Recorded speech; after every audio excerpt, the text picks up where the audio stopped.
Hello' মাই dear friends, Nurul Alam Naju YouTube চেনেলৰ এটি নতুন ভিডিঅ'লৈ আপোনালোকক পুনৰ পৰা আন্তৰিক স্বাগতম জনাইছোঁ।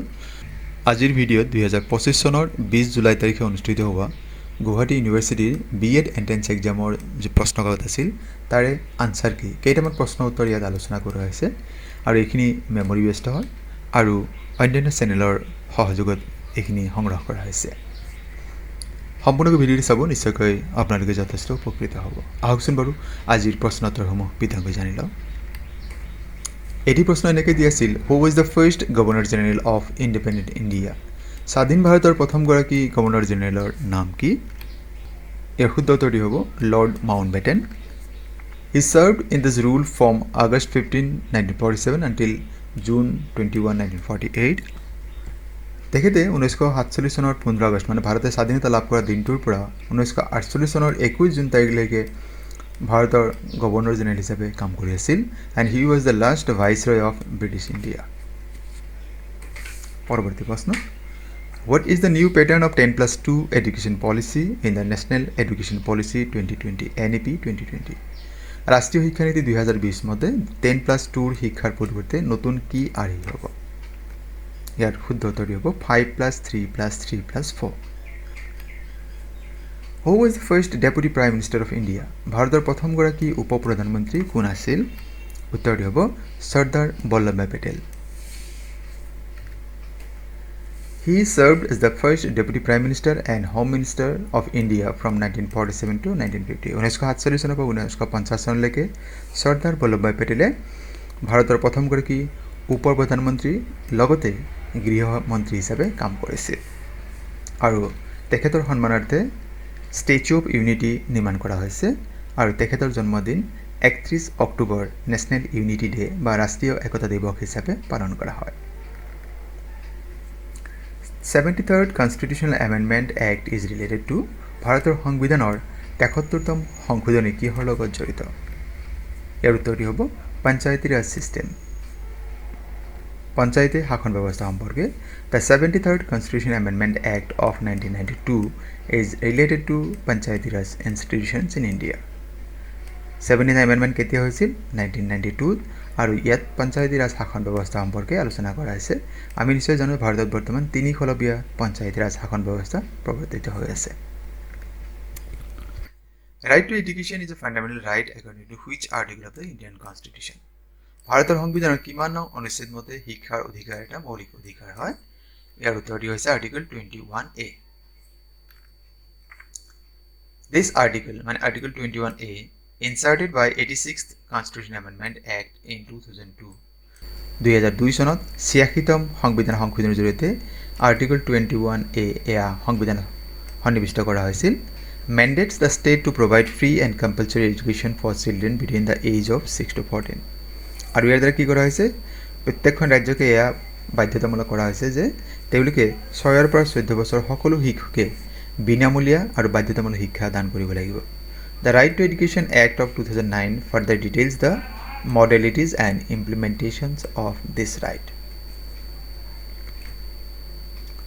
When was Assam separated from Bengal Presidency?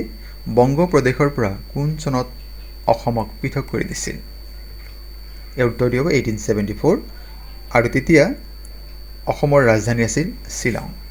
আমি নিশ্চয় সকলোৱে জানো যে অসমৰ ৰাজধানী শ্বিলঙৰ পৰা দিছপুৰলৈ 1973 চনত স্থানান্তৰ কৰা হৈছিল আৰু সেই সময়ত অসমৰ মুখ্যমন্ত্ৰী আছিল শৰৎ চন্দ্ৰ সিংহ। Why did Mahatma Gandhi call off the non-cooperation movement? Mahatma গান্ধীয়ে কিয় অসহযোগ আন্দোলন প্ৰত্যাহাৰ কৰিছিল? 1922 চনত সংঘটিত হোৱা চৌৰি চৌৰাৰ যিটো ঘটনা আছিল সেই ঘটনাৰ পৰিপ্ৰেক্ষিতত মহাত্মা গান্ধীয়ে তেখেতৰ অসহযোগ আন্দোলন বন্ধ কৰিছিল, কিয়নো মহাত্মা গান্ধীৰ অসহযোগ আন্দোলনৰ ভিত্তি আছিল নন ভাইলেন্স, অহিংসা নীতি, কিন্তু চৌৰি চৌৰাৰ যিটো ঘটনা হৈছিল তাত হিংসা জড়িত আছিল বাবেই মহাত্মা গান্ধীয়ে 1922 চনৰ ফেব্ৰুৱাৰী মাহত তেখেতৰ নন কোঅপাৰেশ্যন মুভমেণ্ট বা অসহযোগ আন্দোলন প্ৰত্যাহাৰ কৰিছিল। এতিয়া জানি লওঁ, Mahatma Gandhi called off the non cooperation movement due to the violent incident at Chauri Chaura in Uttar Pradesh in February 1922. A large group of protesters participating in the movement clashed with police and in retaliation the protesters burn down the police stations killing 22 policemen. যিখিনি প্ৰতিবাদকাৰী আছিল তেওঁলোকে এটা police station জ্বলাই দিছিল, তাতে 22জন police কৰ্মী জ্বলি পুৰি মৰিছিল। পৰৱৰ্তী প্ৰশ্ন, দ্য এণ্টি ডিফেকশ্যন ল কামছ আণ্ডাৰ হুইচ শিডিউল? ভাৰতীয় সংবিধানৰ কোনটো অনুসূচীত দল ত্যাগ বিৰোধী আইন উল্লেখ আছে? ইয়াৰ শুদ্ধ উত্তৰ হ'ব 10th শিডিউল, 10ম অনুসূচীত। The anti-defection law in India covered under 10th schedule of the Constitution. The schedule was added to the Constitution in 1985 by the 52nd Amendment. সংবিধানৰ 52তম সংশোধনীৰ জৰিয়তে 1985 চনত দল ত্যাগ বিৰোধী আইন গ্ৰহণ কৰা হৈছিল।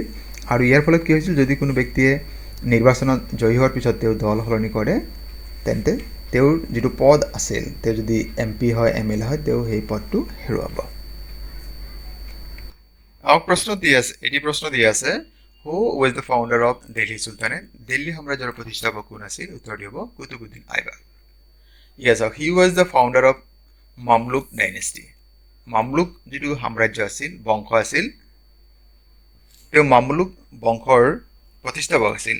আৰু এই মামলুক বংশক স্লেভ ডাইনেষ্টি বা দাস বংশ হিচাপে জনা যায়, which was the first dynasty of the Delhi sultanate. আৰু দিল্লী যিটো চুলতানেট তাক শাসন কৰা এইটোৱে হৈছে দাস বংশ, হৈছে প্ৰথমটোৱেই বংশ। What is the oldest known text on statecraft? ৰাষ্ট্ৰ পৰিচালনা বা কূটনীতি সম্পৰ্কে আটাইতকৈ পুৰণি গ্ৰন্থৰ নাম কি? অৰ্থশাস্ত্ৰ।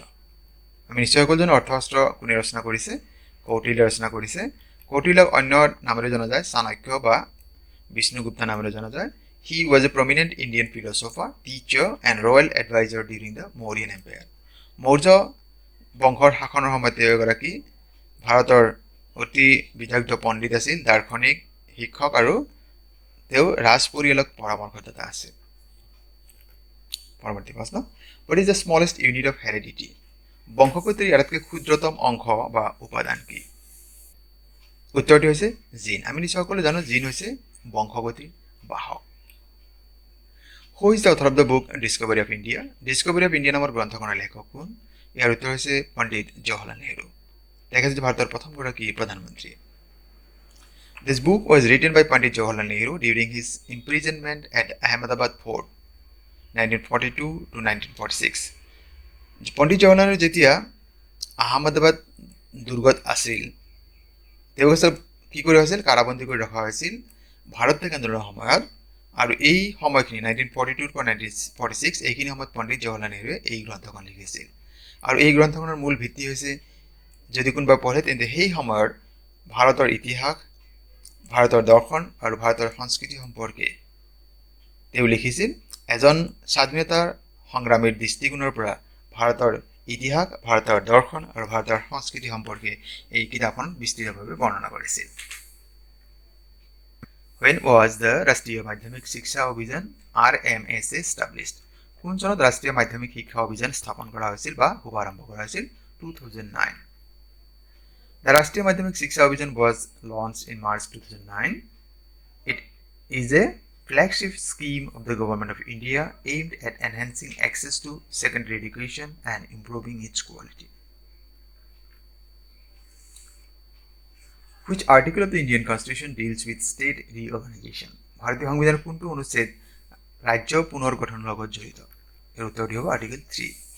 3 নং অনুচ্ছেদ মতে ৰাজ্য পুনৰ্গঠনৰ বিষয়টো উল্লেখ কৰা আছে।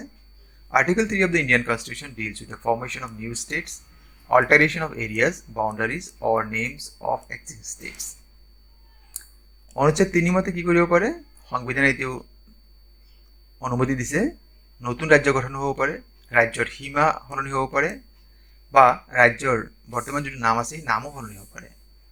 It empowers the parliament, সংসদে এক ক্ষমতা প্ৰদান কৰে to reorganize states including forming new ones, merging existing ones or altering their boundaries. সংসদক ইয়াৰ অনুমতি দিয়ে নতুনকৈ ৰাজ্য গঠন বা নতুন ৰাজ্য গঠন হ'ব পাৰে, নতুনকৈ ৰাজ্যৰ সীমা নিৰ্ধাৰণ হ'ব পাৰে, বা বৰ্তমান কোনো ৰাজ্যক অন্য ৰাজ্যৰ সৈতে সংযোজন কৰি দিব পাৰে, বা কোনোবা ৰাজ্যৰ যিটো চাৰিসীমা আছে সেয়া সলনি কৰি দিব পাৰে, কম বেছি কৰি দিব পাৰে। গতিকে এইখিনি ভাৰতীয় সংবিধানৰ 3 নং অনুচ্ছেদৰ বিষয়ে বিতংকৈ উল্লেখ আছে। In which year was Right to Education Act come into force? কোন চনত শিক্ষাৰ অধিকাৰ আইন বলবৎ কৰা হৈছে? 2010 চনৰ 1 এপ্ৰিল। ইয়াত এটা আমাৰ ভুল হোৱাৰ সম্ভাৱনা থাকে, আমি এটা কনফিউজন ইনফৰমেশ্যন আছে। The Right to Education Act came into force on April 1, 2010. It was enacted by the Parliament of India on August 4, 2009. ভাৰতৰ সংসদে এই আইনখন গৃহীত কৰিছিল 2009 চনৰ আগষ্টৰ 4 তাৰিখে, কিন্তু ইয়াক বলবৎ কৰা হৈছিল 2010 চনৰ 1 এপ্ৰিলৰ পৰা। এইখিনি পাৰ্থক্য। ভাৰতৰ সংসদে কেতিয়া গৃহীত কৰিছিল? 2009 চনত, আৰু এয়া বাস্তৱত প্ৰয়োগ কৰা হয় 2010 চনৰ 1 এপ্ৰিলৰ পৰা। This act makes education a fundamental right for children aged 6 to 14, ensuring free and compulsory education. এটা আমাৰ ৰিজনিঙত দিয়া আছে, ফিল ইন দ্য ব্লেংক। ইয়াতে কি হ'ব? 4 আছে, 9 আছে, 19 আছে আৰু 79। আমি যদি ভালকৈ মন কৰোঁ, ইয়াত চাওঁ যে 4 আৰু 9 ইয়াতে আমাৰ ডিফাৰেঞ্চটো কিমান আছে? 5। আকৌ 9 আৰু 19ৰ ডিফাৰেঞ্চ আছে 10। তাৰমানে ইয়াতে 5ৰ 2 টাইমছ। আকৌ যদি আমি নেক্সট নাম্বাৰটো 20 এড কৰি দিওঁ, তাৰমানে 10 into 2, 19 প্লাছ 20 হ'লে কিমান হ'ব? 39। আকৌ ইয়াতে 5, তাৰপিছত 10, তাৰপিছত 20, তাৰপিছত আমি 40 এড কৰি দিওঁ, 40 প্লাছ 39 হ'লে কিমান হ'ব? 79। তাৰমানে আমাৰ এইটোৱে শুদ্ধ হ'ব। তাৰমানে আমাৰ ইয়াতে কি হ'ব? 39। এনেকৈ দিয়া আছে 4 প্লাছ 5, 9, ইয়াতে 5 এড হৈছে। তাৰপিছত 9 প্লাছ 10, 19। তাৰপিছত কি হ'ব? যদি 5 প্লাছ 10, 20, 19 প্লাছ 20 হ'লে কিমান হ'ব? আমি বাৰু আগতে নাজানো বাৰু। তাৰপিছত 5, 10, 20, 40, মানে এই হিচাপে নাম্বাৰটো বাঢ়ি 2 টাইমছকৈ বাঢ়ি গৈছে। গতিকে 39 প্লাছ 40 হ'লে 79 হয়। তাৰমানে আমাৰ এইটো শুদ্ধ হৈছে। গতিকে 19 প্লাছ 29 হ'লে কিমান হ'ব? 39। গতিকে এইটো আছিল আমাৰ উত্তৰ। মৰমৰ বন্ধু বান্ধৱীসকল, কেনেকুৱা পালে আজিৰ ভিডিঅ' আপোনালোকে কমেণ্ট কৰি জনাব, বা আপোনালোকৰ পৰীক্ষা কেনেকুৱা হ'ল কমেণ্ট কৰি জনাবচোন। আৰু আপোনালোকে ভিডিঅ' নোটত যদি প্ৰথমবাৰৰ বাবে আমাৰ চেনেল চাই আছে, আমাৰ চেনেলৰ বিষয়বস্তু, ইয়াৰ উপস্থাপন ভাল পাইছে, চেনেলটি ছাবস্ক্ৰাইব কৰিবলৈ আশা থাকিল, আৰু ভিডিঅ'সমূহ লাইক, কমেণ্ট আৰু শ্বেয়াৰ কৰিব। আৰু আজিৰ ভিডিঅ' সম্পূৰ্ণ কৰি চোৱাৰ বাবে আপোনালোকক জনাইছোঁ অশেষ ধন্যবাদ।